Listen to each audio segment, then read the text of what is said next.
Areas brighter in the north and staying warm. Take care. On radio, they call it the drive time slot, 4 p.m. until 6 p.m. as listeners head home. It's that part of the schedule when the dust of the day's events begin to clarify, and we try to make sense of it for you. Brazier is drive time for radio and TV. It's fast, it's punchy, it's opinionated, there's a Brazier angle and a little bit of levity. That's the question. That's two questions, actually. That's Brazier, Monday to Thursday, 4 till 6 on GB News.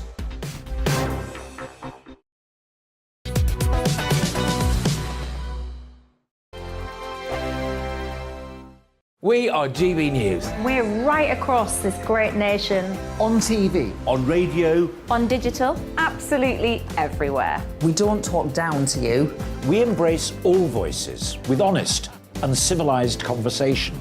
We are not part of the establishment. We're one of you. And we're only getting started. Join us on GB News, The People's Channel. Britain's news channel.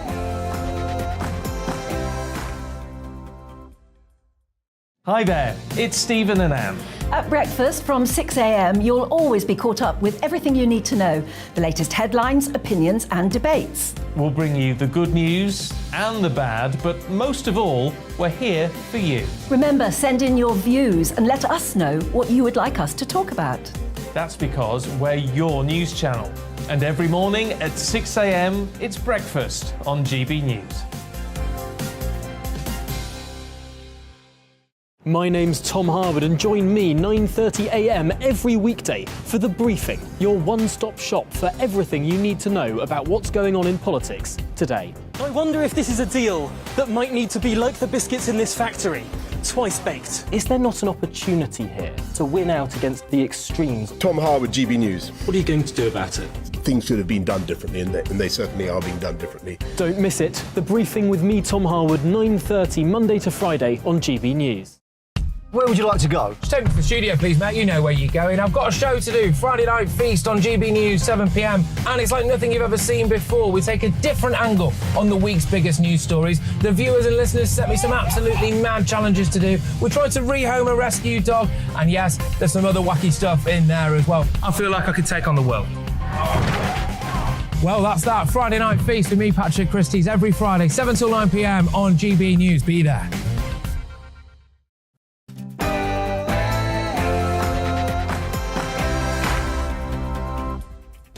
Hello and welcome to The Briefing with me, Tom Harwood. Today we have a fast-paced political bonanza for you, analysing the top stories of the week that matter to you at home. So first of all, some Conservative Party members leaving that first Tory leadership hustings in Leeds yesterday said they were relieved that both candidates came across as potential Prime Ministers. But in particular, perhaps, Liz Truss seems to have stood out, growing in stature as this race has gone on. Today we'll speak to one of her senior backers, Alex Shelbrooke, MP. And now, with 2 consecutive quarters of negative growth, the United States has entered a recession as inflation hammers that world's largest economy. Joe Biden has insisted, however, that it's not a recession and that the economy is continuing to improve under his watch. We'll analyse his claims in depth. And one of the early main issues of the Conservative leadership contest has, of course, been China.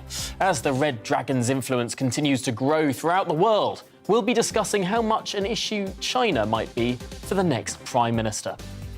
And through it all, give me your political briefing. Send in your views and opinions by emailing gbviews@gbnews.uk or tweet me at GBNews.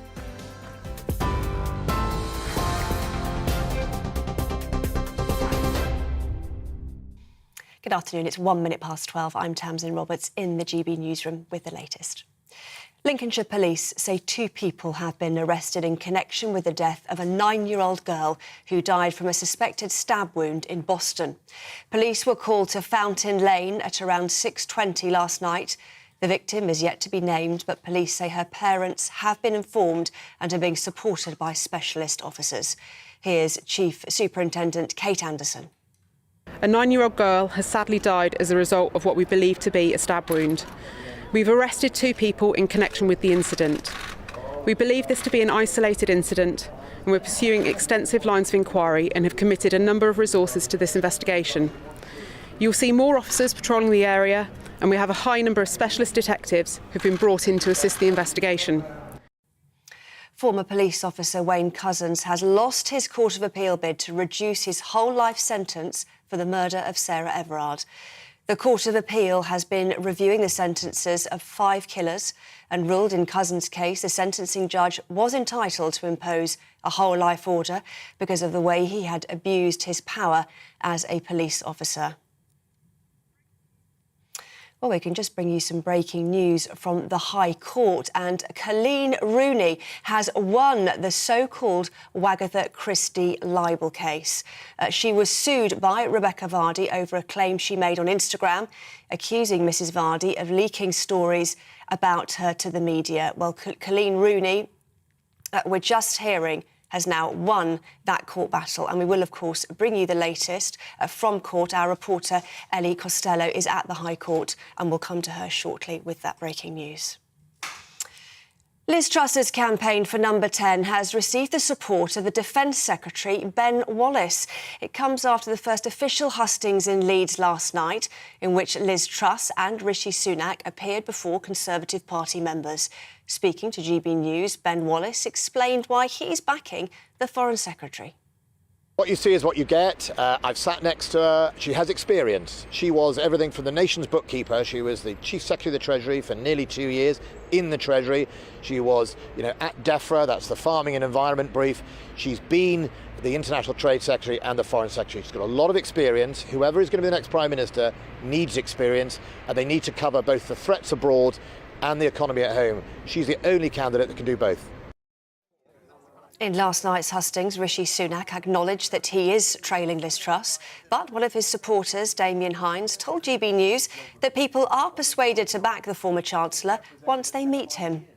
People I'm speaking to, I hear repeatedly that they see Rishi Sunak as the right candidate, the right character to bring us through this, to deliver a bright future, a Conservative future, to win that historic 5th general election, but crucially, along the way, to get the economy back on track, to deal with the cost of living crisis we've got. And he's the candidate with the character, with the experience, with the determination and the vision to do that. Southern Water has announced it's introducing a hosepipe ban. From next Friday, the 5th of August, people in Hampshire and the Isle of Wight will be forbidden from using hosepipes to water gardens or clean cars. The AA has issued its first amber traffic warning for significant congestion for today and tomorrow. It says the worst of the traffic will be between 11 a.m. and 3 p.m. on both days, fuelled by the school holidays, a rail strike and the Commonwealth Games. Roads to Dover and the Eurotunnel, along with those that lead to Devon and Cornwall, are expected to be very busy. A £400 discount on energy bills will be paid in 6 monthly instalments from October. The support for all households was announced by the Chancellor in May. It comes as the energy price cap is expected to rise to at least £3,500 in October. The Shadow Environment Secretary, Jim McMahon, told GB News the windfall tax on North Sea oil and gas profits needs to be extended. Your gas and electric bills are eye-watering and going to get worse. You will be looking at these oil and gas giants with absolute aghast at the profits that are being made. Now, the question is, do we continue with a windfall tax? And I think the public would want that. They would want to know that at a time when they're really struggling to make ends meet and they need more money in their pocket, the government will tax those that are benefiting from it. This is GB News. We'll bring you more news as it happens. Now, let's get back to the briefing with Tom Harwood.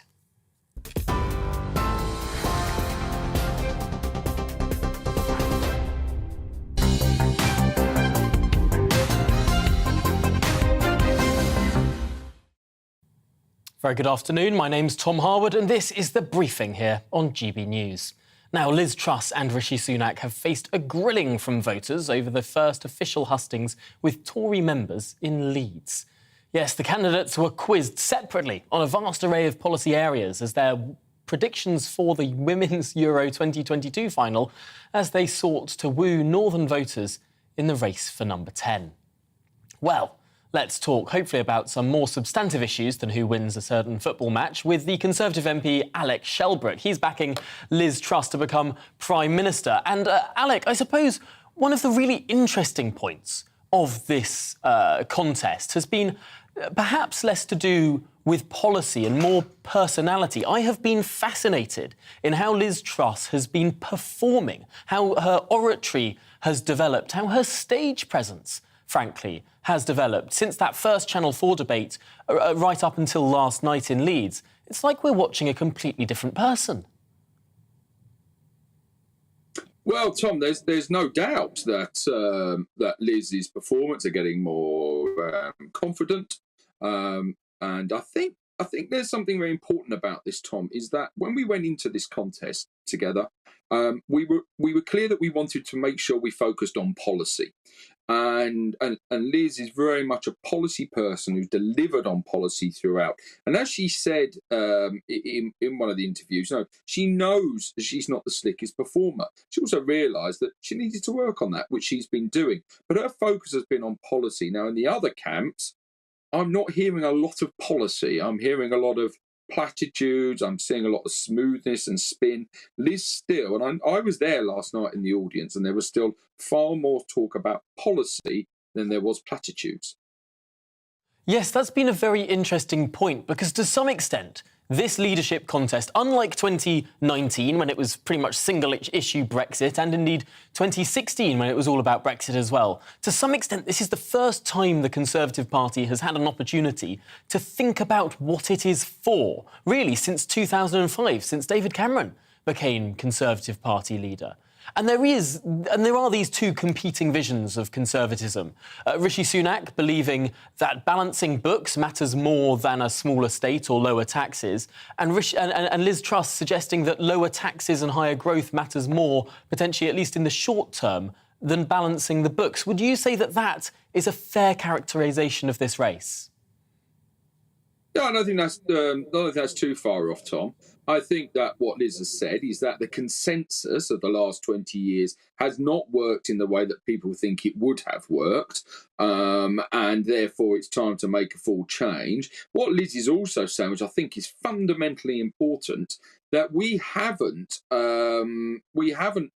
come out of an unprecedented situation. So there was £500 billion borrowed and spent during COVID, and Rishi's saying, right, we need to start paying that back now. What Liz is saying, well, hang on a minute, we were out of the COVID restrictions for 3.5 hours, and then the war started, and we are now seeing that knock-on effect in terms of prices, in food, in fuel, and all of the other areas that that's going to knock onto. And therefore, let's not get too hung up at the moment on dealing and paying off the last unprecedented crisis. Let's get people through this and then reassess where we are. Because, Tom, I looked at some figures recently, and on average, we've paid 3 to 6% of GDP over the decades in interest payments. And the last figures I looked at about a month ago, we were paying 1.7% of GDP in interest payments. What is important at the moment is getting people through this.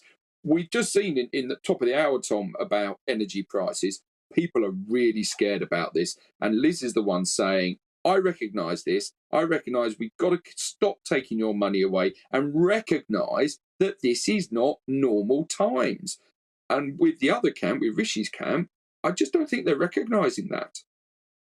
Yes, it's interesting you mention energy prices there, because I was reading an article in the Politics Home website this week that features you yourself. I believe we can show this to viewers on television in just a second on our screens now. The headline at the very least: Conservative MP not sure how their family will pay bills if energy costs keep rising. Now, that's the most extraordinary headline, I suppose. You yourself worried about your own family not being able to pay. We're really sailing into the squalls here. Yeah, I mean, that's just a little bit of misspeak on my part, Tom. What I was talking about is the fact I keep taking money out of the economy to pay for energy bills. And, you know, everybody knows the salary an MP earns, and I think that's why he sort of got the shocking headline. It was a bit of misspeak on my part, I recognise that, but the point I was making was that I can pay my bills, but I'm doing that by taking money out of the economy. I'm not doing the things that we used to do just to buy the things we already had. And what concerns me about that is that that means people are going to lose their jobs. It means that why are we putting up corporation taxes when I am not unusual in taking money out of that economy, so businesses aren't going to be earning more, and at the same time the government wants to take more tax off them. Look at restaurants, look at the leisure and entertainment industry. Eventually, that means people are going to have to lose their jobs. That's no more national insurance. That's no more income tax. That is welfare being paid out. So the point I was making, Tom, is of course I can afford my energy bills, but I'm taking it out of the economy. And that's what a lot of people are doing. And that's why we've got to somehow address this issue, because there's a much wider economy that will collapse if we don't get a grip of this. And we cannot keep going on as business as normal. It's going to get better. But I think the overall premise of what I was saying, Tom, is a shocking thing to say, that all of our lifestyles are changing dramatically, but unfortunately that means the economy and people in private industry are going to take a massive hit. And it is a really concerning situation for families up and down the country. I wonder, though, if we are really, truly going to see the sort of rises in energy bills that we're expecting to see, multiple times more, maybe £4,500 a year being paid, £500 potentially in just the month of January alone. Tax cuts aren't going to cover that, are they? No, you're right, Tom. And, I've spoken of, through my role on the NATO Assembly, speaking to countries like Lithuania, where governments are now buying the gas wholesale and getting private companies to sell it off, but capping what they can do it at and subsidising that difference in price. And I think we have to recognise, when I talk about we need to find some big solutions and not work within the current parameters. So it would seem ridiculous to say the government needs to borrow money to make up the difference in the gas price. But just think about what I'm saying there, is that people simply will not be able to pay their gas bill. And if you want to say that, well, we're cutting off enterprise by saying you cannot sell it for more than this price, but if people can't afford to pay it, and they will not be able to pass that on to the likes of you and me, Tom, where they normally do when it can't be recovered. So effectively, they're giving it away. Their profits are gone like that. But then take the next situation where people like myself taking money out of the retail economy to pay our energy bills. That means you've got a decline in revenue in business taxes, everything else. So when you look at the cost of perhaps subsidising through government borrowing or whatever, you've got to weigh that up against the fact of people becoming unemployed, no tax, no national insurance, paying out welfare, corporation tax receipts going down. It's got to be balanced, and we are not in normal circumstances. And what I'm really concerned about, which I'm glad the article did put this in on the one you've shown, Tom, people are scared. They want to do the right thing. They're terrified of not being able to pay their bills, but they're looking at their finances thinking, how the hell am I going to do this? Yeah, it's really, really scary. I suppose I suppose every politician wishes they had a time machine, could go back 20 years and do what the French did and build a lot of nuclear power stations.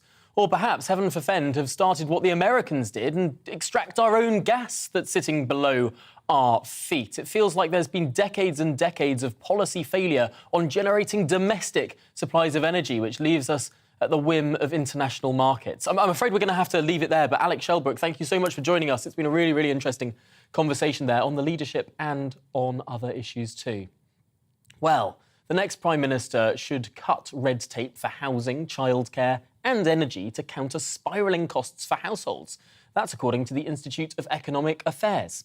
In a new report, the think tank also argues that cash handouts act as mere sticking plasters and drive up inflation and shouldn't be part of government strategy. Well, let's talk through this paper now with Dr. Christian Niemitz. He's head of political economy at the IEA, and it is a fascinating report, Christian. I suppose, first of all, how much money could ordinary families save were all of the recommendations in this report to be taken on by the government?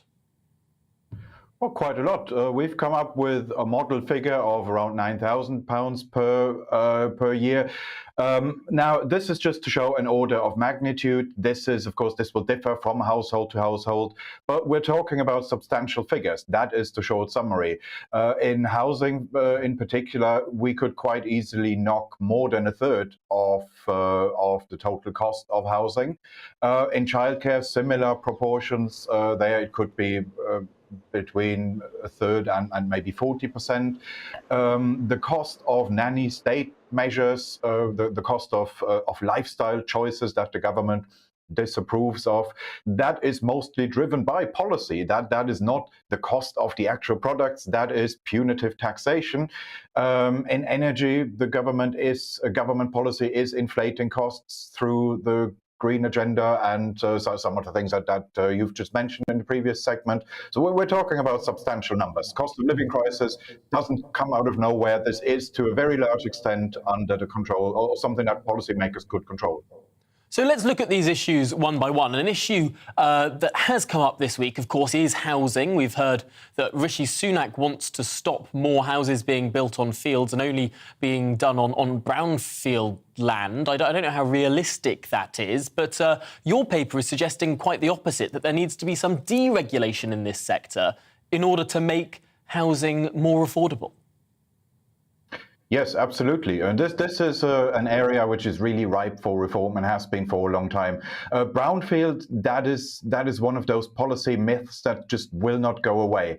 I mean, there really isn't enough brownfield land in the country, and a lot of it is, in addition, in the wrong place, and not all of it is developable. Some of it is contaminated and whatnot. So nobody is opposed to building on brownfield. Of course, where that is possible, where brownfield land is in the right place and where it can be built upon, of course it should be done. But the point is that is something that we've been doing for decades already anyway. It's not as if this was some kind of new solution. But it's greenbelt land actually that we have to look at, because a lot of greenbelt land is not particularly green. As you know, it's not the greenbelt is a misnomer. It's mislabeling. I think the term should be considered a form of false advertising, because it's land that doesn't have to be green. It doesn't have to be valuable from an environmental perspective or anything. It's not comparable to designations like areas of outstanding natural beauty or national parks or something like that. It's got nothing to do with that. It's just land that happens to be around some of the big cities, where some bureaucrats in the 50s decided we don't want any further outward growth of these cities. It is fascinating how much of the green belts, especially around London, is actually concrete, is actually car parks, is actually, frankly, fly-tipping areas. Yes, it is a grand misnomer. But we don't have all the time in the world, so let's move on to childcare, because this is something that really, really is more expensive in England specifically compared to many other countries, not least within the United Kingdom. It's cheaper in Scotland, but it's also cheaper in European countries. Why is that? That is because in most other countries, as used to be the case here, childcare used to be historically a fairly informal arrangement. It's 20 years ago, most people wouldn't even have thought of it as an industry, but just more like a neighborhood arrangement or family arrangement. You just arrange some way that people look after kids to make sure that they are safe and they have somewhere to play. What happened since then is that the sector has been overly formalized, partly through prescriptive ratios of staff to children. So every carer can only look after a certain number of children, and that is quite strictly capped, and more so here than in most neighbor countries. Although we don't see any difference in safety, it's not that if these stringent ratios somehow got us greater safety standards, then okay, I'd say then maybe they have a point in doing it that way. But that's not what we see. Seems to be just an arbitrary bureaucratic arrangement that drives up cost for no good reason. Yes, for 2-year-olds, I believe it's 1 to 4, 1 adult to 4 2-year-olds in this country. Or rather, I should say in England, whereas in Scotland it's 1 to 5, and in some of the Nordic countries it's about 1 to 10. It's the most extraordinary difference, with no particular difference in safety. How realistic is it that we could achieve some reform here and make the cost of childcare much more affordable?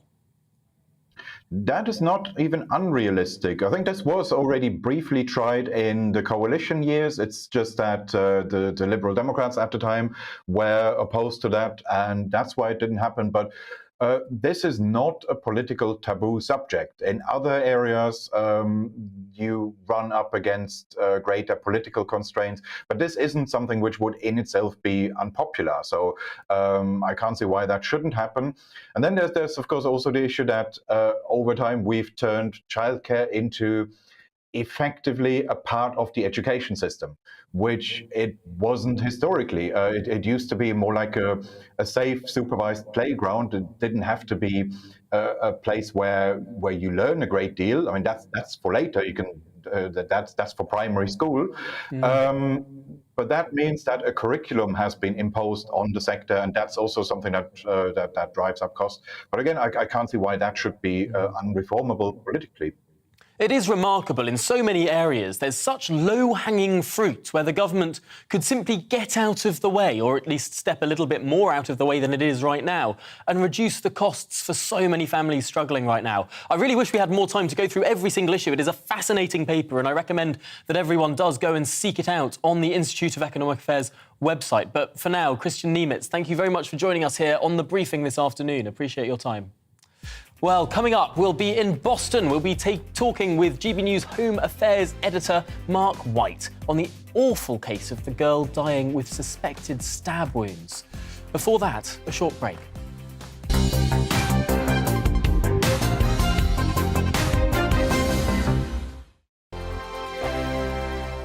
We are GB News. We're right across this great nation. On TV. On radio. On digital. Absolutely everywhere. We don't talk down to you. We embrace all voices with honest and civilised conversation. We are not part of the establishment. We're one of you. And we're only getting started. Join us on GB News, The People's Channel. Britain's news channel.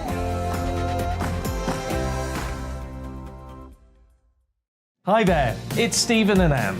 At breakfast from 6 a.m, you'll always be caught up with everything you need to know, the latest headlines, opinions and debates. We'll bring you the good news and the bad, but most of all, we're here for you. Remember, send in your views and let us know what you would like us to talk about. That's because we're your news channel. And every morning at 6 a.m, it's breakfast on GB News. My name's Tom Harwood, and join me 9:30 a.m. every weekday for The Briefing, your one-stop shop for everything you need to know about what's going on in politics today. I wonder if this is a deal that might need to be like the biscuits in this factory, twice baked. Is there not an opportunity here to win out against the extremes? Tom Harwood, GB News. What are you going to do about it? Things should have been done differently, and they certainly are being done differently. Don't miss it. The Briefing with me, Tom Harwood, 9:30 Monday to Friday on GB News. Where would you like to go? Just take me to the studio, please, mate. You know where you're going. I've got a show to do. Friday Night Feast on GB News, 7 p.m. And it's like nothing you've ever seen before. We take a different angle on the week's biggest news stories. The viewers and listeners set me some absolutely mad challenges to do. We tried to rehome a rescue dog. And yes, there's some other wacky stuff in there as well. I feel like I could take on the world. Well, that's that. Friday Night Feast with me, Patrick Christie's, every Friday, 7 till 9 p.m. on GB News. Be there.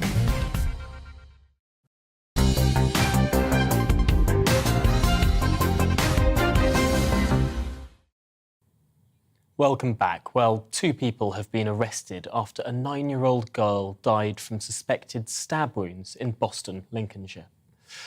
Police shut down an area near Fountain Lane yesterday evening. The parents of the girl, who is not being named at this stage, are being supported by specialist officers. Well, our Home and Security editor Mark White is at the scene.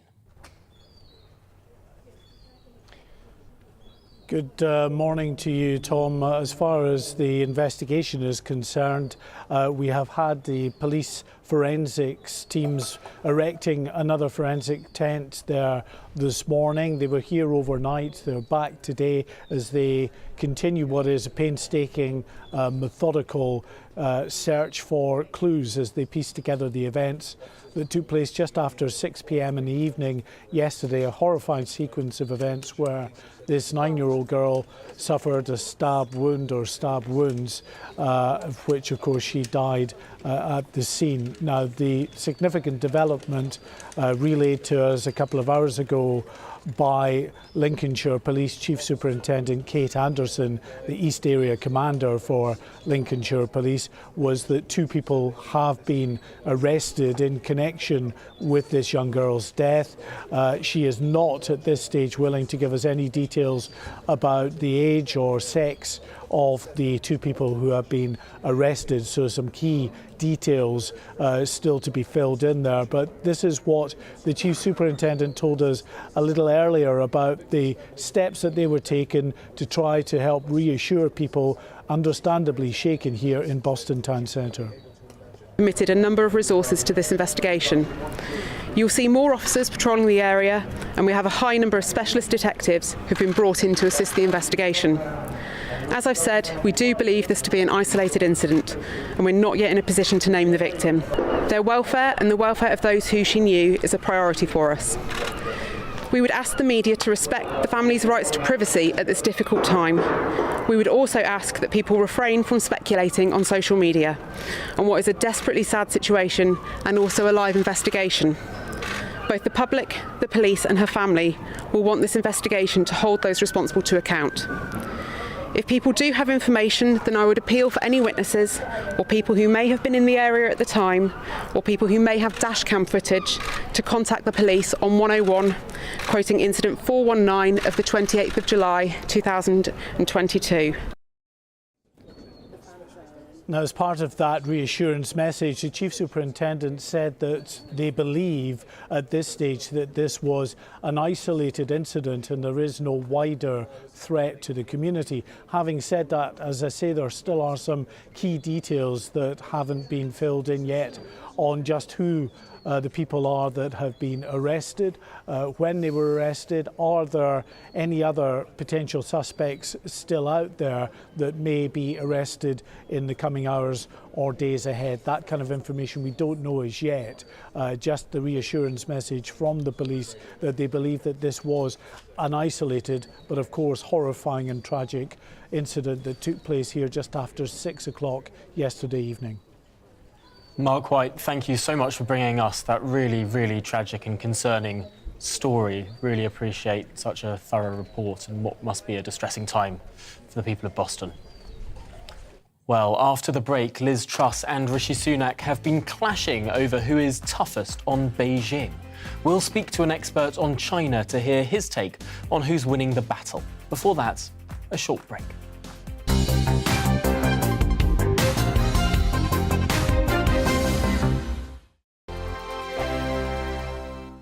We are GB News. We're right across this great nation. On TV. On radio. On digital. Absolutely everywhere. We don't talk down to you.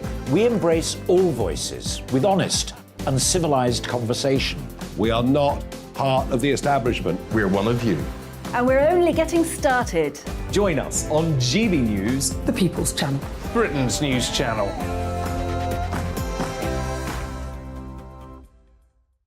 Hi there, it's Stephen and Anne. At breakfast from 6 a.m, you'll always be caught up with everything you need to know, the latest headlines, opinions and debates. We'll bring you the good news and the bad, but most of all, we're here for you. Remember, send in your views and let us know what you would like us to talk about. That's because we're your news channel. And every morning at 6 a.m, it's breakfast on GB News. My name's Tom Harwood and join me 9:30 a.m. every weekday for The Briefing, your one-stop shop for everything you need to know about what's going on in politics today. I wonder if this is a deal that might need to be like the biscuits in this factory, twice baked. Is there not an opportunity here to win out against the extremes? Tom Harwood, GB News. What are you going to do about it? Things should have been done differently, and they certainly are being done differently. Don't miss it. The Briefing with me, Tom Harwood, 9:30 Monday to Friday on GB News. Where would you like to go? Just take me to the studio, please, mate. You know where you're going. I've got a show to do. Friday Night Feast on GB News, 7 p.m. And it's like nothing you've ever seen before. We take a different angle on the week's biggest news stories. The viewers and listeners set me some absolutely mad challenges to do. We tried to rehome a rescue dog. And yes, there's some other wacky stuff in there as well. I feel like I could take on the world.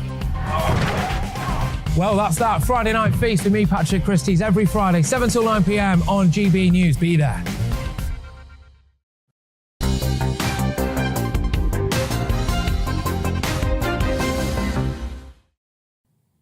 Welcome back. Now, in the past half hour, a judge has ruled in favour of Colleen Rooney in her so-called Wagatha Christie High Court battle with Rebecca Vardy.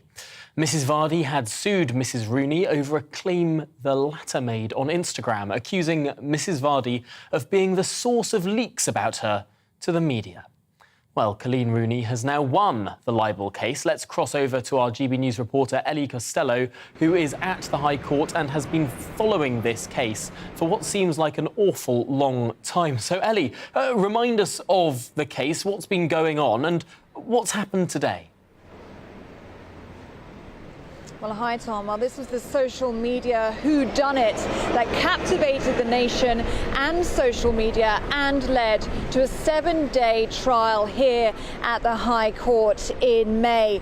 Everything was mentioned back then, from Peter Andre to the meaning of emojis. And finally, we have a result. Rebecca Vardy has lost her libel case to Colleen Rooney. Now, this case concerned Rebecca Vardy, who is the wife of Jamie Vardy, the Leicester City player. She was suing Colleen Rooney, the wife of England's top goalscorer Wayne Rooney, for libel. Now, this all concerns a post that Colleen Rooney posted on Instagram all the way back in 2019. That's how long this has been going on for.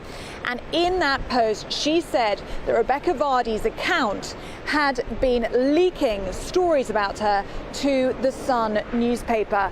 Now, Rebecca Vardy took Colleen Rooney to court, saying that that was not true and that she had libelled her. So the judge, after hearing both sides back in May, had to decide whether that post was true, whether Rebecca Vardy had been posting those stories, leaking those stories to the Sun newspaper. She had to decide whether it was true, and the other defence that Colleen Rooney gave in court was that this was in the matter of the public interest, that Rebecca Vardy was leaking her stories to the Sun newspaper. Well, the judge has just handed down this decision. It happened virtually at midday, so neither Rebecca Vardy or Colleen Rooney are here in court. But this is what the judgment says. It says the claim has been dismissed. The defendant succeeded in establishing that the libel was substantially true. The alternative defence of publication in the public interest has been rejected. So in very simple terms, Colleen Rooney won this on the basis that that famous Wagatha Christie post, that sting operation, the famous ... it was Rebecca Vardy's account that leaked these stories. The judge has found that that was substantially true. But Colleen's defence that this was all published in the matter of the public interest, she said that that doesn't quite stand. She says that she didn't allow Rebecca Vardy to have her say back, and therefore that doesn't stand. But there will be no money involved in this, Tom. There will be no damages awarded to Rebecca Vardy because the judge has found she has not been defamed. It seems like the most extraordinary own goal on the part of Rebecca Vardy, bringing this whole rigmarole around the court case, all of the media attention, even more media attention than the tweet brought in the first place, or I should say the Instagram post brought in the first place. It's just the most remarkable story. How much has this all cost? Tom, it really is remarkable. I don't think anybody accounted for quite how huge this would be. I mean, Colleen Rooney mentioned in court that they had tried to settle out of court 4 times with Rebecca Vardy's legal team, but that wasn't to be. Rebecca Vardy very much wanted to have her day in court, and for her, this wasn't about money. This was about vindication. She wanted an apology from Colleen Rooney, and she said she had no choice but to bring this to court, but to clear her her name. Now, this was hugely expensive, one of Britain's most expensive libel cases ever. It's estimated that both women spent total £3 million bringing this case to trial, and there will be no damages awarded to Rebecca Vardy, as the judge has found that she wasn't defamed, so no money will come back to those women. It is a huge amount of money, and Rebecca Vardy obviously took that risk,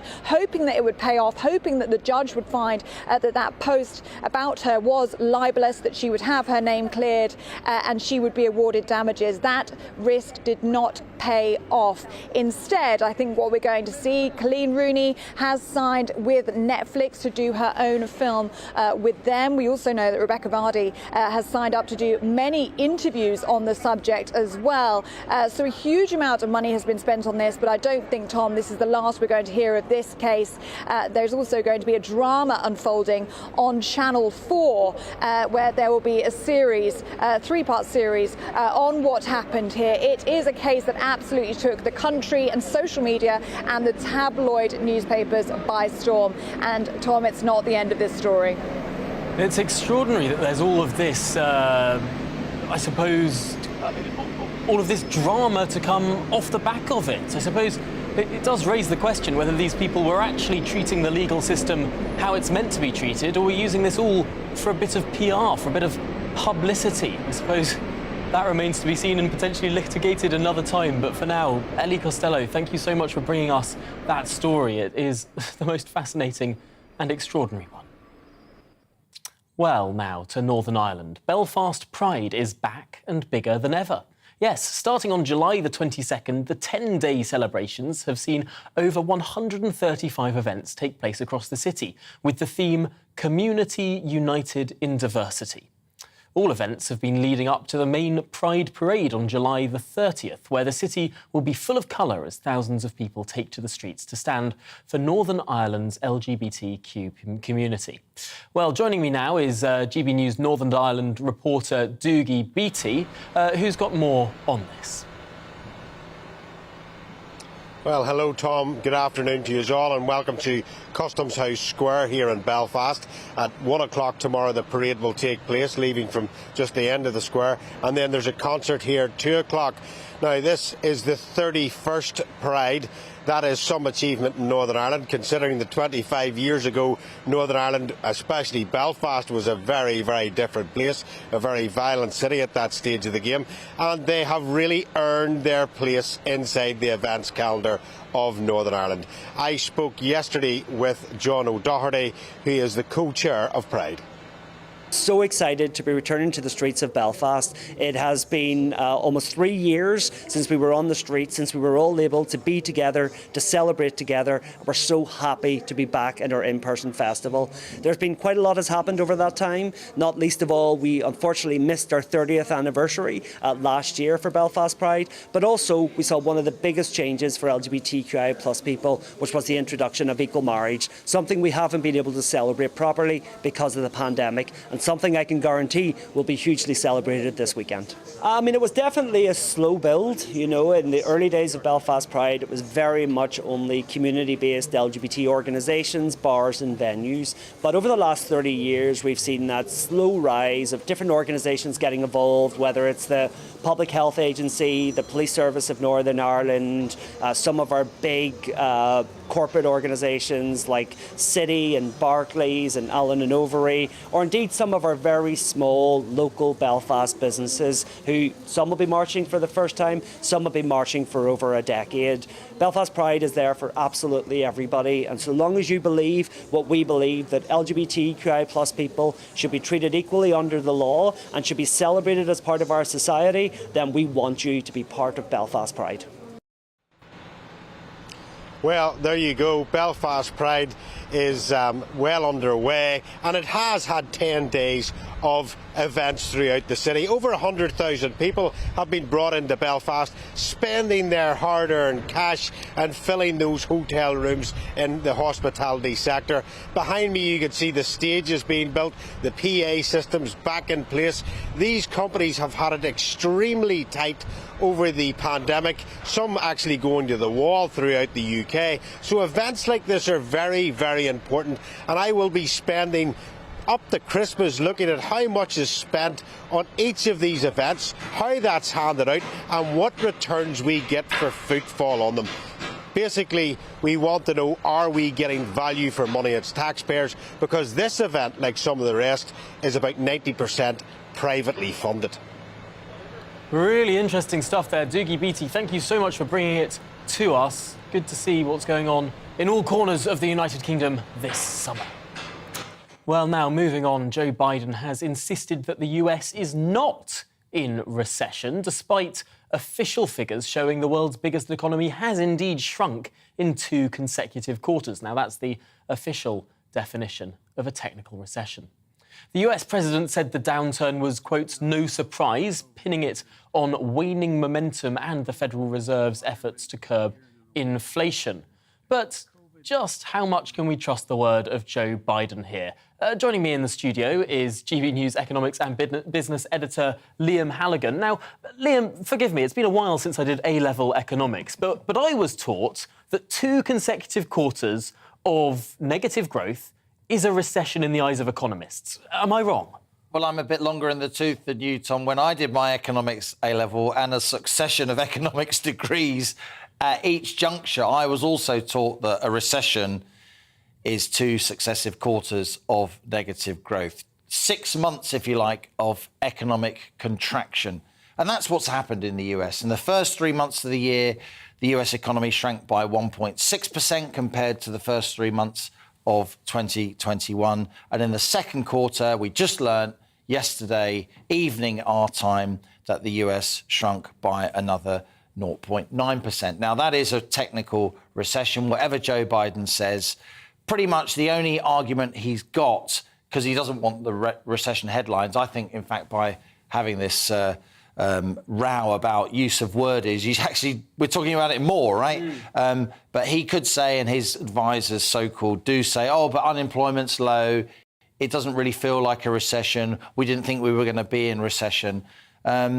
Look, maybe it's because the Federal Reserve is raising interest rates sharply.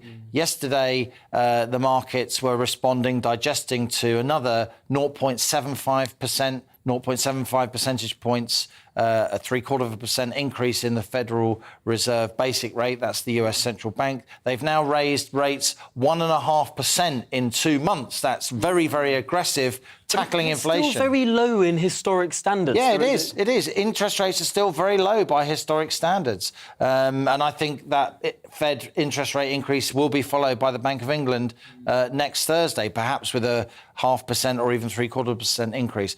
But look, in the round, this doesn't really make any sense what Joe Biden's doing. This is one of the ultimate examples, it seems to me, of political spin doctors thinking they can wish away economic reality. You and I, we often talk about economics and politics and how they link together. We're both intensely interested in each other's areas of expertise, if you like. But we all know that there are certain economic facts on the ground. And if you deny them, no amount of sophistry and spin doctoring and PR is going to rub out the fact that the US economy has just shrunk. And I wonder if Joe Biden had not been trying to claim his country wasn't in recession, would we be having such an in-depth conversation about it today? We wouldn't. But classically, there is this mantra that where the US goes, the UK follows. Yeah. Are we now in line for a recession as well? Uncle Sam sneezes, we all catch a cold. It is still the world's biggest economy. You know, it's still, Brexit or no Brexit, it's a fifth of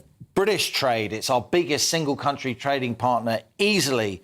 And that's not going to change any time soon. And also the US financial markets set the tone, right? And the financial markets, stocks and shares, they do drive where big investment decisions go outside of the stock markets, and that drives growth. Fascinatingly, the US is not having the same energy crisis that we are in the UK, right. or indeed the Europeans are in Europe. The US is not being impacted by these Russian sanctions. They don't import much gas from Russia at all. They export gas. So are we in for something even worse? I wouldn't suggest we're in for something even worse. And the US, while of course you're right, it is now an energy exporter. That's a relatively new phenomenon. It has been developing shale gas fields, but it's still on the planet and it's still subject to global prices, and global energy prices are high, and US consumers are feeling those global energy prices, even if certain parts of US industry are benefiting from those high energy prices because they're producing some of the oil and gas. You know, don't say to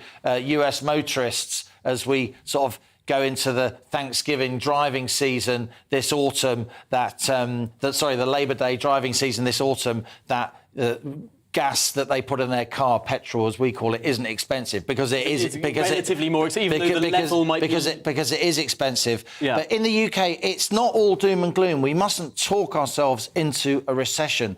There are some good economic things going on. Investments holding up. There's still, financial markets are holding up, even though for many of us, for many GB News viewers and listeners, for many people across the country, even, relatively well-off people, from vulnerable households right through to the squeezed middle, life is going to get a lot tougher. How far we are, Tom, from the V-shaped bounce-back recovery that was meant to follow the COVID pandemic. Now, just finally in this conversation, there is a Conservative leadership contest going on, of course. Two different visions about how the economy is going to be managed, at least in the short term. Tax cut Liz Truss versus steady as she goes Rishi Sunak.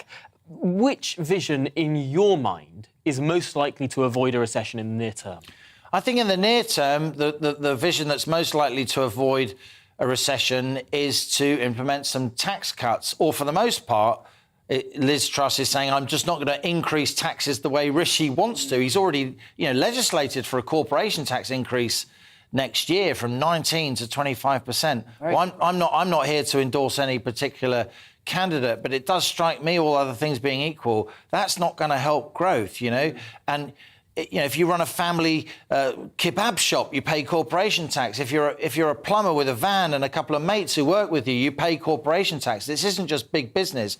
I think Liz Truss should have finessed it and said, OK, you pay a bit more corporation tax if you're a big company, because a lot of big companies are making out, doing well in this inflationary environment. They got power, they can push prices up, they can squeeze the prices they pay for stuff from their suppliers. But I would have put a threshold so it's the smaller companies that aren't paying that corporation tax increase. It's smaller companies that get hammered during inflation because they can't pass on the price rises to customers because they're in a very competitive market, and they have to absorb the price rises from their suppliers because they're not very big purchasers, unlike the big companies. So it's the small companies that get squeezed, and it's those small companies that are often run by swing voters. If Liz Truss, in my view, with all respect to her and her team, have been really smart, I'm going to freeze that corporation tax increase up to a threshold of £250,000, £500,000 turnover a year. Then she couldn't have been accused of looking after her big business mates. Really interesting stuff there, Liam Halligan. Thank you so much for explaining it all, because all of this stuff is interconnected, from Joe Biden's recession denial to the Tory leadership race. It all fits together. Well, now, the past few days have seen the Conservative leadership candidates attempt to set out their hawkishness on China. On Monday, Rishi Sunak set out his 5-point plan, whilst Foreign Secretary Liz Truss has emphasised her track record during the leadership debates. Well, let's talk through what both of these candidates are saying now with China expert Professor Rana Mitter from Oxford University. I suppose, first of all, Professor Mitter, Rishi Sunak came forward with some pretty detailed policy on this, perhaps trying to make up for lost time, because, of course, he had been accused by Liz Truss of wanting a greater trade relationship with China. But he's now proposed some specific policy, including protecting vital national industry from Chinese investment, but also closing Confucius institutes in the United Kingdom. Could you talk to that? Absolutely. And I'd say that actually the policies that have been put forward actually are really things that are in some senses already underway. I mean, you may have noticed, Tom, that actually there has been passed during the last few months a new law that actually already means that it's essential when there are issues relating to national security to do with sensitive technology, that a government committee will now actually look at this issue. And in fact, you may have seen that Secretary of State for for Business, Kwasi Kwarteng, has recently vetoed the attempt by a Chinese investor to put money into a Welsh semiconductor factory. So that side of things actually is already underway. The other element, the Confucius Institutes, I mean, just to explain to GB News viewers what these are, there are about 30 of them. They're basically language training institutes. There is no doubt that they are paid for by the government in Beijing. That's actually very upfront. So the question comes, if you close them down, two things. First of all, what actually happens in terms of one of the really important areas for the next phase of national security as well as prosperity in this country, which is more people actually knowing and reading Chinese. It's actually becoming one of those skills, along with things like computer coding, that we need to know more of. The reason that these Beijing-sponsored institutes exist is that as a whole, as a country, we have not been putting money into actually training people in Mandarin. And so the real question for Rishi Sunak there is, if you want to do that, well, where does that leave us in terms of developing that vital national skill of learning Mandarin? That has not yet been answered. So that's some of the things that I think that need to come. That's phase one from Rishi Sunak. What is actually phase two in terms of the vital balance between economy, security, prosperity, and values that the UK has to think about when dealing with China? So on these Confucius Institutes, which are sort of attached to universities funded by the Chinese state, these are for English students, or I should say British students, to go to learn Mandarin. It's not vice versa. No, they exist in like many countries around the world, but the ones in the UK are basically for British students at universities and also some external students in the sense of, part-time older people in, their 60s and plus who are doing kind of evening classes to learn Mandarin. From what we know about the ones operating in the UK, all they do is basically teach quite basic Mandarin. So if people want to close them down, the argument would be that essentially anything linked to the PRC, the People's Republic of China, is the problem. I don't think anyone has actually suggested there's anything happening in the content of the teaching in these institutes that is, getting people into Xi Jinping's thought or brainwashing them in that sense. It is language schools. So the question is one of principle about whether you should have Chinese-linked money helping people to learn Mandarin. And as I've said, if you say the answer is no, then the flip side of the question is, well, where does the funding come from elsewhere to keep that vital skill in the UK skill set? Now, for Liz Truss's part, we've heard a bit about Magnitsky-style sanctions on people involved in the Hong Kong crackdown. We've heard about some potential trade blockages when it comes to regions of China that have been engaged in human rights abuses. That's all happened in the past. Have we heard anything new from Liz Truss when it comes to policy on China? Well, there seems to be a bit of a split in terms of what's being proposed and what's actually happening with the Foreign Office, which, of course, as Foreign Secretary, she's in charge of at the moment. There is a lot more language about speaking firmly to China, and one of the things that she wants to do that Rishi Sunak has not advocated is shutting down the current proposals for an economic dialogue with China. So essentially, that's quite interesting for a former Trade Secretary to say that actually, second biggest economy in the world, we're not going to be talking to them about new economic possibilities. That's, direction of travel for global Britain, question of how practical that is with the world's second biggest economy. But, it's a clear position. But again, I come back to this question of capacity. One of the things that the Foreign Office has done recently in its budget cuts is to cut an institution, small, low-key, called the Great Britain China Centre. It's been running since 1974, nearly 50 years, provides commercial assistance to British companies in terms of training them about China. It's also done some good work on human rights, rule of law, in trying to push China towards a more liberal view on those. But a recent cut, Foreign Office funding has said, we're not going to pay for this anymore. So it comes to the question, a bit like my Mandarin training point, that if the UK wants to get serious about China, but is currently cutting all the capacity to actually learn about the place or to advise on the place, it suggests that there's a lot of language, but not necessarily the policy that will enable that to actually happen in practice. Yes, that's a really, really interesting point. I suppose there's a question of, do we put our fingers in our ears and just pretend China doesn't exist? Or how do you manage this growing power and I suppose engage with it at least on a diplomatic level, if not on a friendly level. Well, Professor Ranamiti, thank you so much for joining us here on The Briefing. It's been a really interesting conversation there, a bit more in depth than we usually go into on all issues China.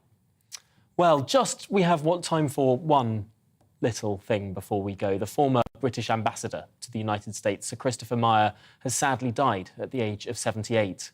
Sir Christopher served in post for 6 years from 1997, including the run-up to the Iraq War, which he had strongly criticised Tony Blair for. As well as being a regular analyst for broadcast news outlets, including GBNews, he also served as press secretary to Sir John Major when he had been Prime Minister. I myself had the privilege to interview Sir Christopher on a number of occasions, and we send our best wishes to his family. Now, you've been watching The Briefing with me, Tom Harwood. The show is back every weekday from 9:30 a.m. Up next, it's On the Money, where Liam Halligan will be back live. But for now, I'll leave you with the weather forecast. Hello and welcome to your forecast. Well, we've got a lot of warm weather over the next few days, some sunshine around through the course of today, but also the risk of a few showers. But as I say, it'll be pretty warm out there. Now, we've got high pressure centred to the Azores and also over Scandinavia. The UK being in between.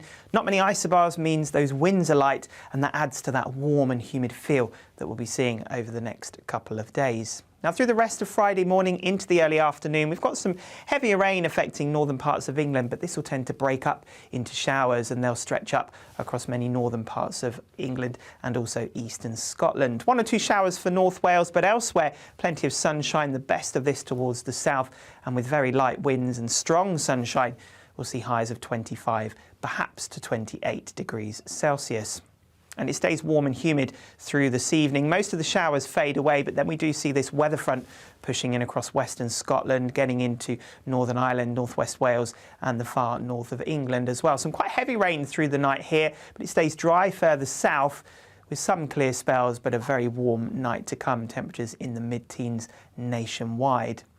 So with that warm and grey start for many through the morning, a bit of a disappointing start to the weekend across many northern and western areas. Best of any sunshine across southern areas, but the cloud will start to thicken here through the day as well, so skies turning a bit grey. But I am hopeful for a few breaks developing for East Wales and southwestern England through the afternoon. Still very warm and humid, and the heaviest of the rain starts to ease, so we will see some brighter skies coming in for Scotland and Northern Ireland as well. It stays quite wet for North Wales and parts of Cumbria into Lancashire